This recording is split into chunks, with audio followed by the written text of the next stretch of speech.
So we'll finish our look at this chapter, the sixth man in the universe in the Life Divine, this evening.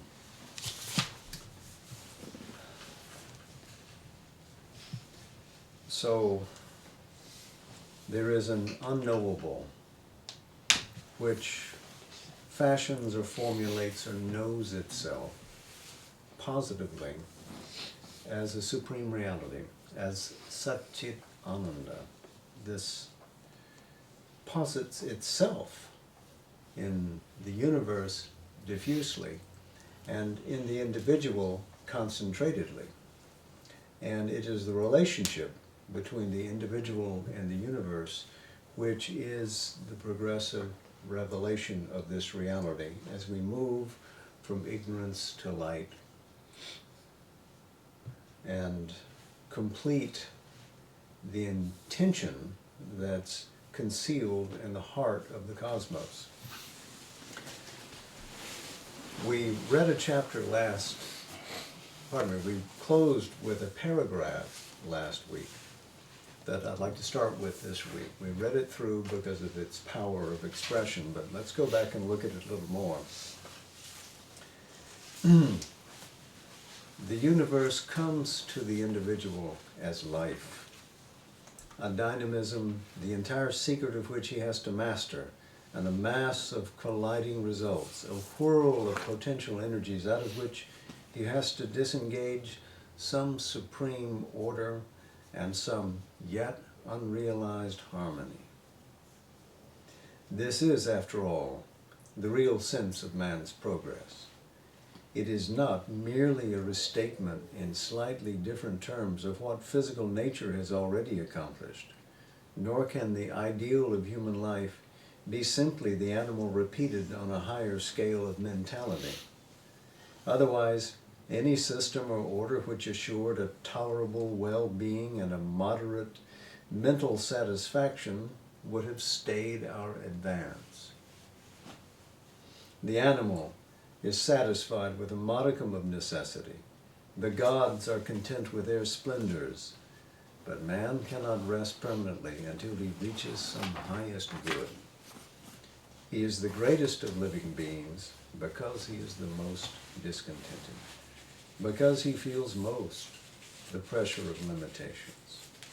He alone, perhaps, is capable of being seized by the divine frenzy for a remote ideal. So again, we see notes sounded in here that have been with us from the opening paragraphs of the Life Divine. He has to disengage some supreme order and realize an unrealized harmony, because all problems of life, Sri Aurobindo has noted, are problems of harmony. So we cannot rest.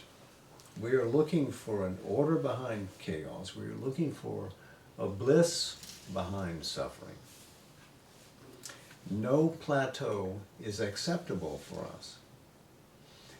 However agreeable we might be able to engage life to compromise with matter and have a pretty good round of existence, there is something in us which is unsatisfied yet, which has to push on beyond. As Sri Aurobindo notes it here, it is unique to the human that we are pushed and that we are capable of this divine frenzy. Probably he is referring to the Greek term enthusiasmos here, which means God-inspired zeal. It's the real root of the idea of enthusiasm. Enthusiasm is not excitement.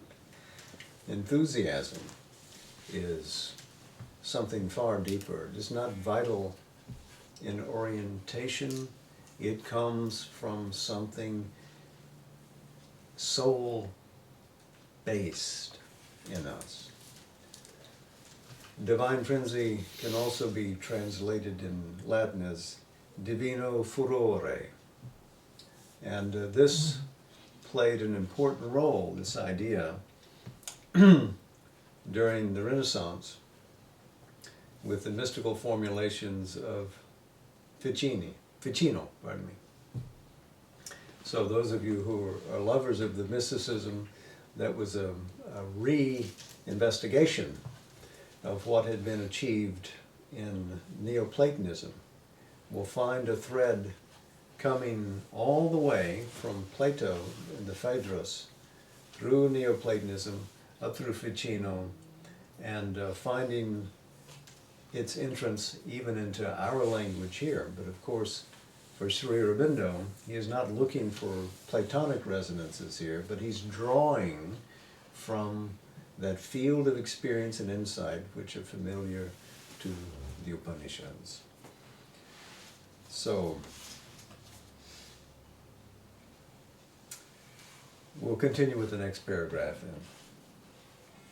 To the life spirit, therefore, the individual in whom its potentialities center is preeminently man, the Purusha. It is the Son of Man who is supremely capable of incarnating God. So this is a reference back to the theism of early Christianity, and also a reference to the idea of the Purusha here being a representation of that supreme Purusha, which is Vedic and Upanishadic. And then he continues this lineage. This man is the Manu, the thinker, the Manomaya Purusha, mental person or soul in mind of the ancient sages. No mere superior mammal is he, but a conceptive soul basing itself on the animal body and matter.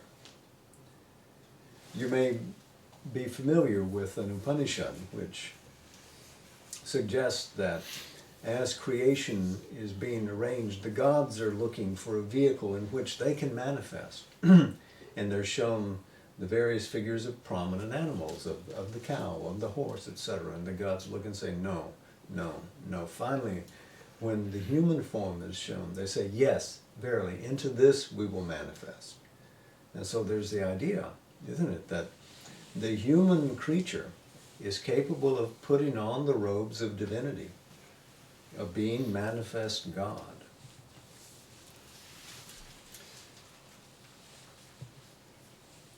He is, to continue, conscious name, or numen, accepting and utilizing form as a medium through which person can deal with substance.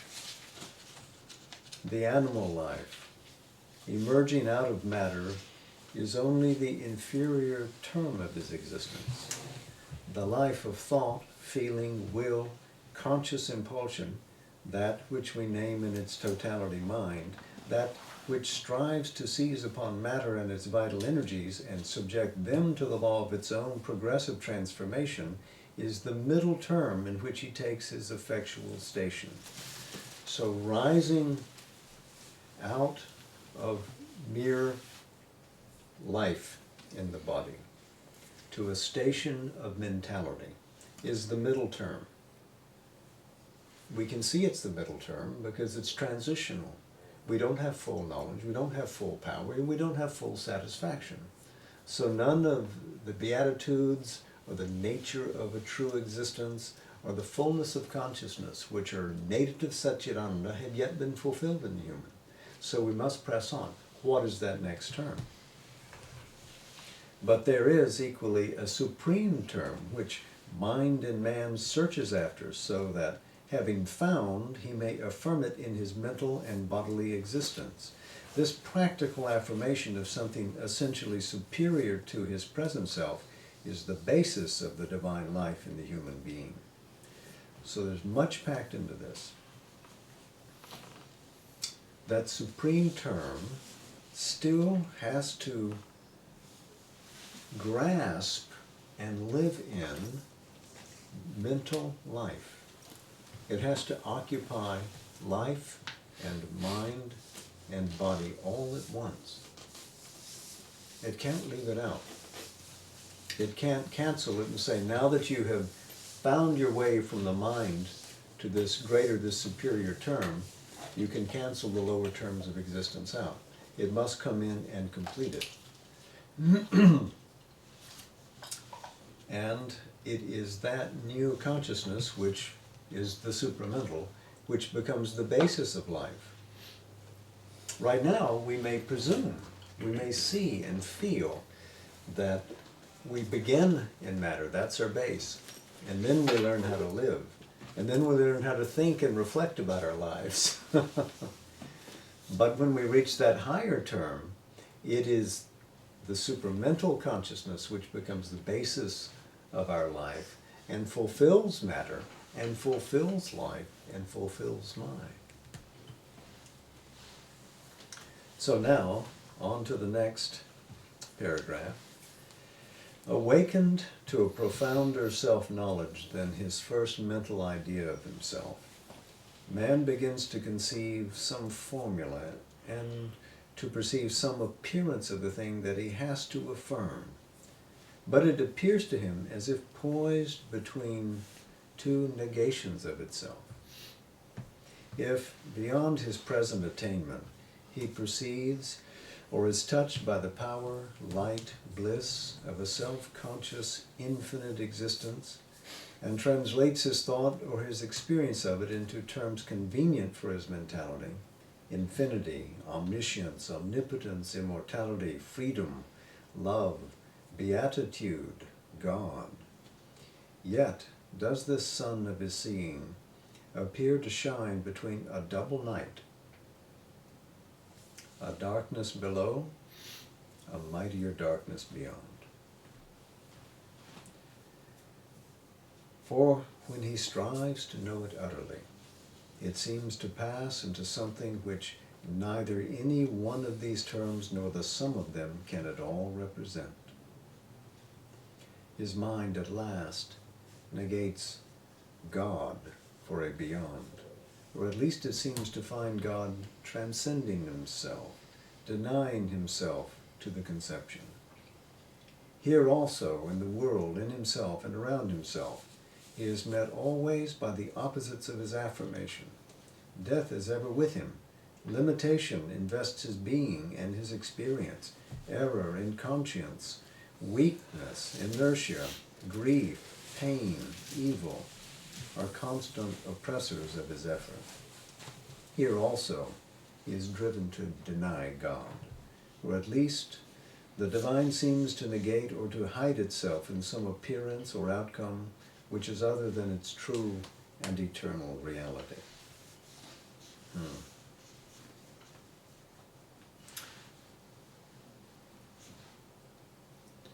This idea of this bright reality, seizable to us as an essence and even discoverable in forms behind the phenomena of our existence, has a darkness bordering our experience below and a darkness above. That darkness above, of course, is what he has called earlier the unknowable, non-being, that which remains free even from its supreme manifestation as Satchit Ananda. That is that supreme darkness. Below, of course, is the collapse into the things that deny existence altogether. Death, insentience, and here we can see that in this idea that beyond God is a beyond, and that God transcends himself in attaining that. We have an echo of Meister Eckhart, great Christian thinker in the late Middle Ages,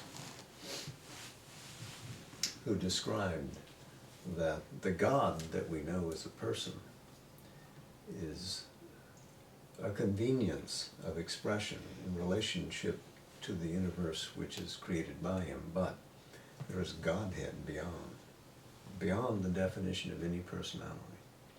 That supreme unknowable reality is the final truth.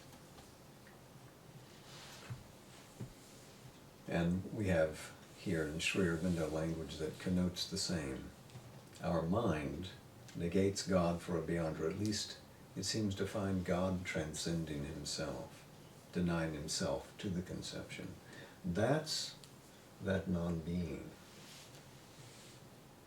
But here and now he wants to deal with the lower terms of that denial.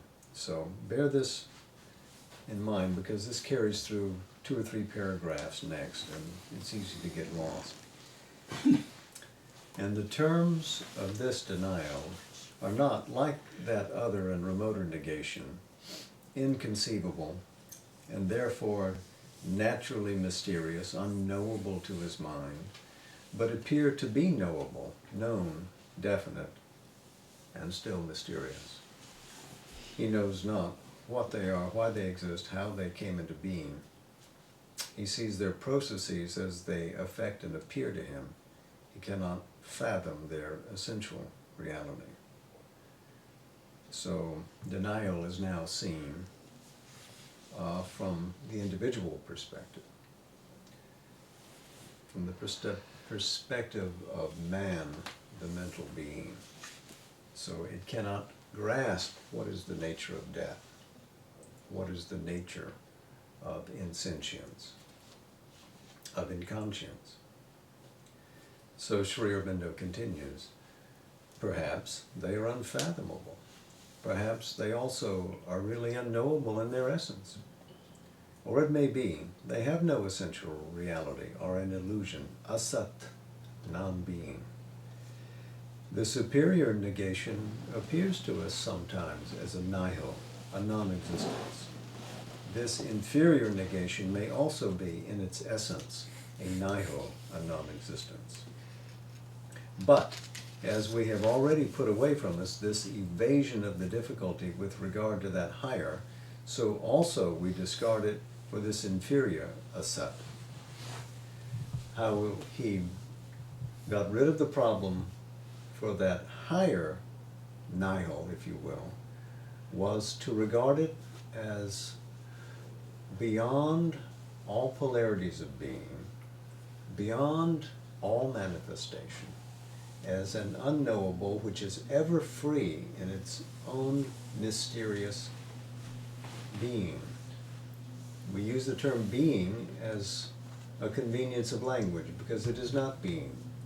Being is Satchit Ananda, which in a sense stands out from that unknowability and is the ground of all the universe, of all individuality, of all truth and manifestation. But that unknowable is beyond, unseizable by the mind. It is that we fall away from. But if we agree that that is what non-being must mean, because being is here somehow, and being had to come out of that, so it must come out of non-being in that sense. It is not restricted by being, by the positive affirmation of being. Then too, when we look at what the apparent denials of these modes of existence are, we can't get stuck in what the word would mean there. So nihil can't mean what it appears to be in reference to the terms of denial that he's looking at here, with reference to death, disintegration, etc.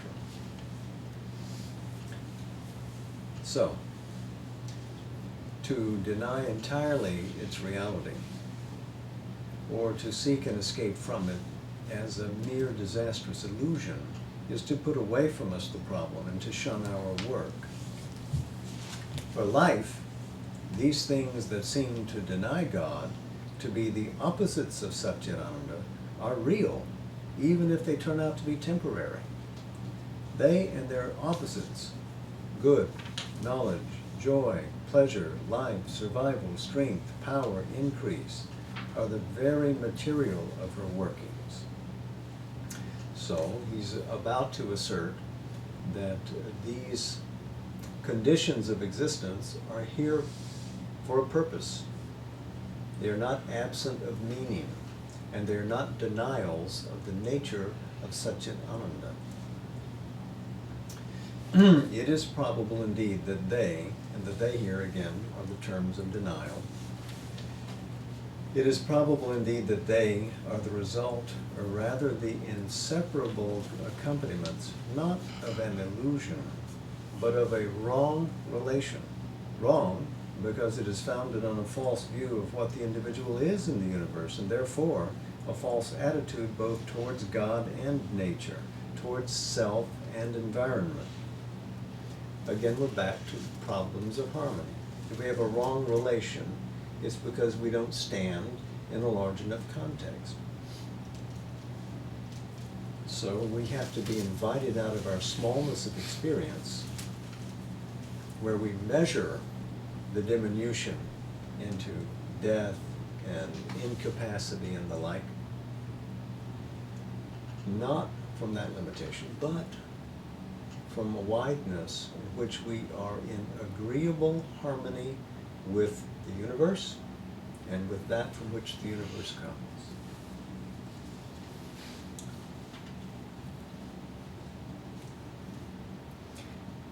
To continue with Sri Aurobindo's paragraph here, because that which he has become is out of harmony both with what the world of his habitation is and what he himself should be and is to be, therefore man is subject to these contradictions of the secret truth of things. In that case, they are not the punishment of a fall, but the conditions of a progress. They are the first elements of the work he has to fulfill, the price he has to pay for the crown which he hopes to win, the narrow way by which nature escapes out of matter into consciousness. They are at once her ransom and her stock. So these denials of what we essentially are in terms of Sat, existence, Chit, consciousness, and Ananda, delight, in the throes of the universal development. So we meet death, we meet ignorance, we meet inconscience and the like. Those things we have agreed to go through, to push beyond, so that we can achieve the great goal of the universe. So, Sri Aurobindo continues then in the next paragraph, for out of these false relations, and by their aid, the true have to be found. By the ignorance, we have to cross over death. This is a direct translation from the Isha Upanishad. And remember that the Isha is the basis for this work.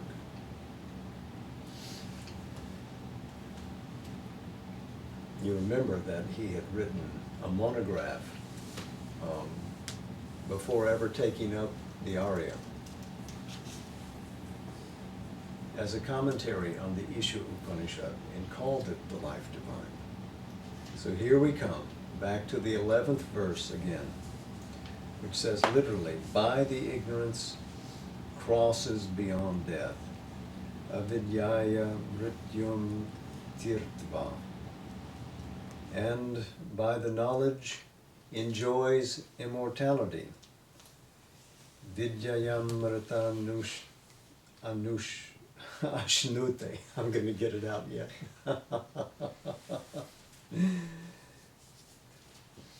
So, the ignorance is our very mode of crossing beyond death. In other words, we accept the terms of the manifestation as they're presented to us here, even if they seem to deny the reality of Satchit Ananda.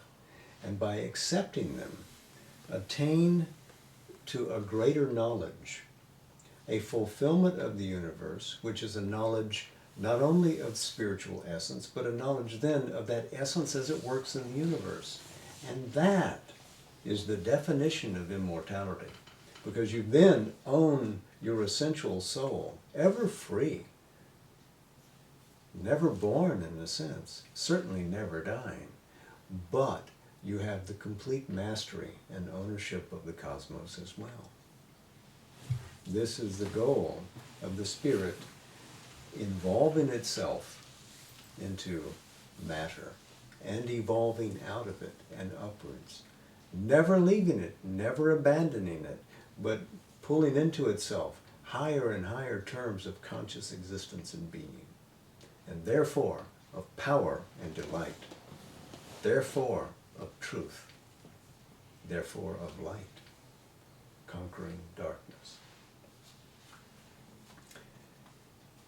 So too, the Veda speaks cryptically of energies that are like women evil in impulse, wandering from the path, doing hurt to their Lord, which yet, though themselves false and unhappy, build up in the end this vast truth, the truth that is the bliss. Brahat Satyam, the vast, the true.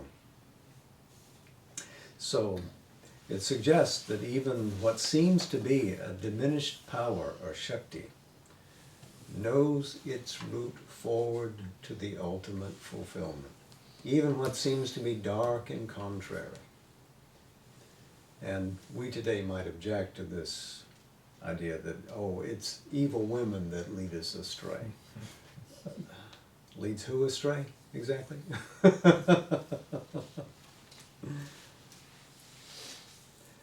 They secretly know the route, how to get to ultimate good.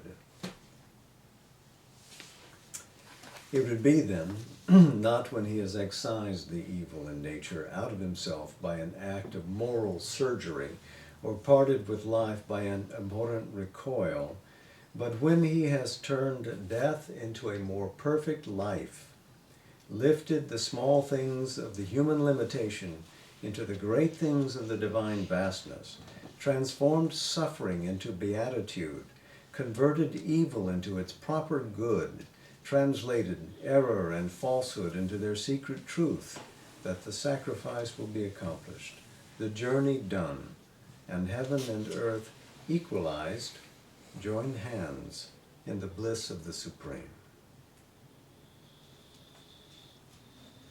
Wonderful language, and this really sets the course of future development.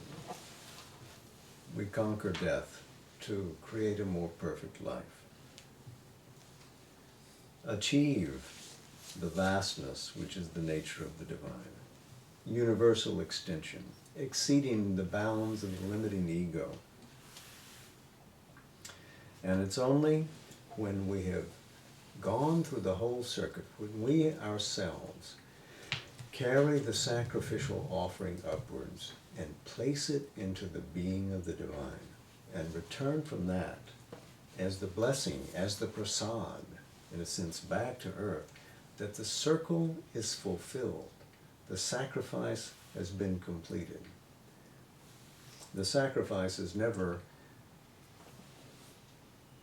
simply a gift given and abandoned. It is really ourselves which are represented in the gift, and we go upwards with it, and then we descend again with the blessings of that divine consciousness back to the earth, not abandoning it, but fulfilling it. As he says here, and heaven and earth equalized, spirit and matter married, joined in hands, cemented in the bliss of the Supreme.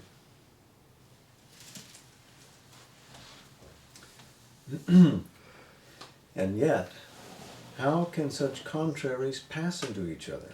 By what alchemy shall lead, pardon me, by what alchemy shall this lead of immortal... I'll start all together again. Yet how can such contraries pass into each other? By what alchemy shall this lead of mortality be turned into that gold of divine being? But if they are not in their essence contraries, if they are manifestations of one reality, identical in substance, then indeed a divine transmutation becomes conceivable. Because all modes of being are essentially one. There are not several universes. All universes are compressible into one great being. All modes of becoming are resolvable into that. So, if indeed contraries don't really exist, but they're complementaries, then always one is transformable into another. Not merely by a mode of logical agility, as when Nagarjuna proves and demonstrates that nirvana and samsara are the same, but in point of fact, in the same way that at the physical level, by analogy, Einstein could demonstrate that E equals mc squared, that matter and energy are essentially the same thing in different modalities of expression. So too, spirit and matter are not antinomies. One does not deny the other. One concretizes one, finitizes one, but conceals that spiritual essence within it. It must have the power of emergence. It cannot have lost its power because it was originally regnant. It was a ruling force. So what is it that wakes it up and moves it out, starts it on its way in the cosmos? So as he says, then indeed a divine transmutation becomes conceivable. This is also traceable to Kashmir Shaivism. A similar thought is there. And of course we have been speaking about the Isha Upanishad right along.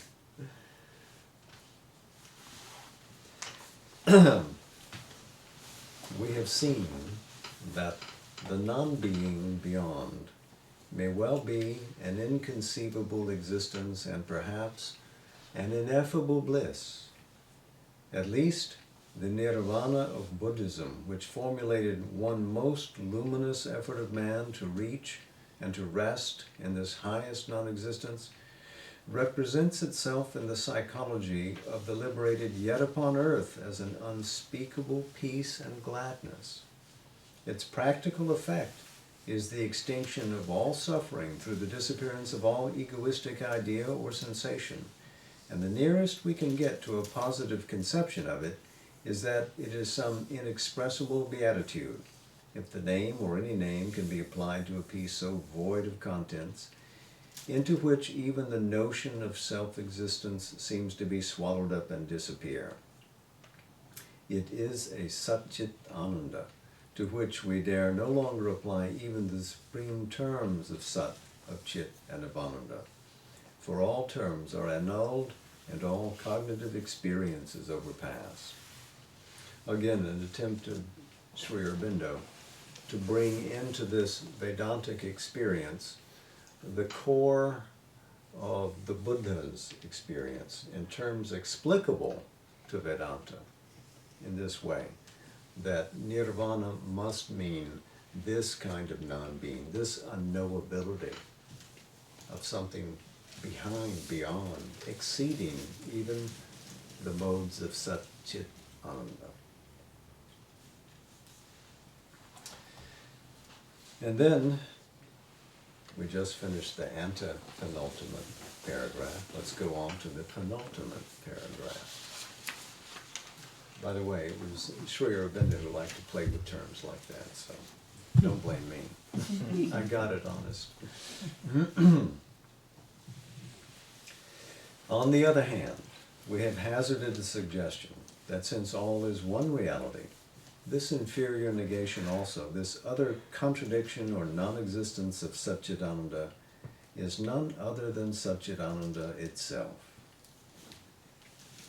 It is capable of being conceived by the intellect, perceived in the vision, even received through the sensations as verily that which it seems to deny, and such would it always be to our conscious experience if things were not falsified by some great fundamental error, some possessing and compelling ignorance, maya or avidya. So, above Satchit Ananda in oneness, below Satchit Ananda in dualism, in manifestation, in multiplicity. Conceivable, graspable through the senses, and indeed soaking itself into all tissue of the universe, so that whatever you experience, whatever you stand upon, wherever you're going, you're only in and going towards Brahman as Satchit Ananda. So we see again his method here, which is to ensure that all contradictions are reconciled in a larger synthesis.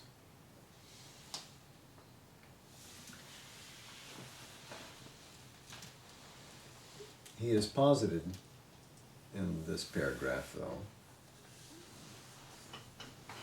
ignorance, maya, and avidya, which we'll have to spend a good deal of time on in coming weeks. In this sense, a solution might be sought, not perhaps a satisfying metaphysical solution for the logical mind, for we are standing on the borderline of the unknowable, the ineffable, and straining our eyes beyond, but a sufficient basis in experience for the practice of the divine life. So in other words, again, experience is greater than rationality. Experience is what establishes what is true. It is not rationality, it is not philosophy that determines what is real. Epistemology is a tool of philosophy, but experience is the tool of the soul. And a greater knowledge is accessible by the soul through experience than to the philosopher through the modes of logic and epistemology. So, at the basis of Sri Aurobindo's life divine is his spiritual experience of Brahman, of Brahmic Nirvana, of Brahman as expressed in the cosmos.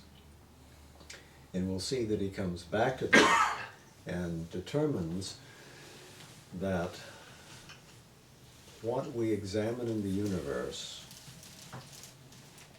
and can know as real is all discoverable by the emerging soul power within us. That is what will finally determine what we can become. Not what mind can conceive, but what soul can conceive through its various instruments. The mind is only a middle term of its assay. The greater term, the superconscious, awaits its delivery.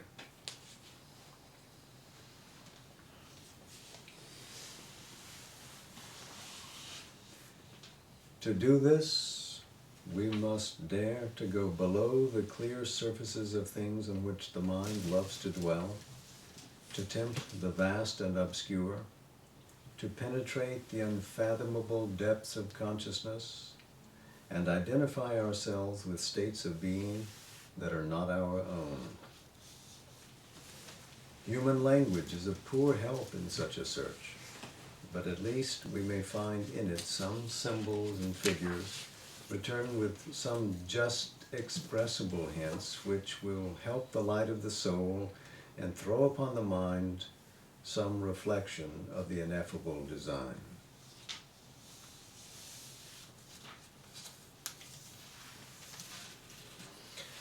So we penetrate the unfathomable depths of consciousness. With what? With our own conscious being. Not what we currently possess, but what we develop. Along the way, human language, philosophy, metaphysics, mythology, etc., may throw to us some light through symbols and figures. And those hints can help elucidate the journey, but they are not the stuff itself. But among these hints, among these symbols and figures, are the very things with which we began this essay. The dawn, which represents the growth of the soul in light. From the dawn to the zenith of noon, this is the quest of the human spirit. And also the idea of the 3 steps of Vishnu. The first step of the expanding Godhead in manifestation being to claim the earth. The second step, to claim the heaven, and the heaven represents mind. So matter and mind have been claimed in terms of life. But that third step goes beyond, goes to that world of light, to that world of truth, its own native home, Vishnu's own source. So this divinity which spreads upon the earth and claims increasing powers of manifestation eventuates to its origination in light, where is bliss. Bliss is there. Bliss is the consummation of all our experience. What we experience here in terms of indifference or pleasure or pain, all hail from bliss. Just like all the modes of becoming hail from true being. Just like different modes of thought, feeling, sensation come from that pure consciousness.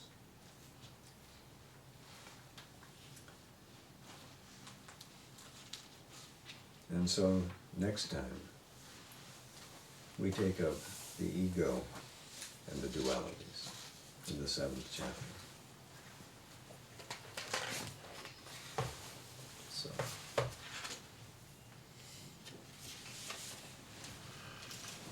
we have time for a question or two. Care to pose one?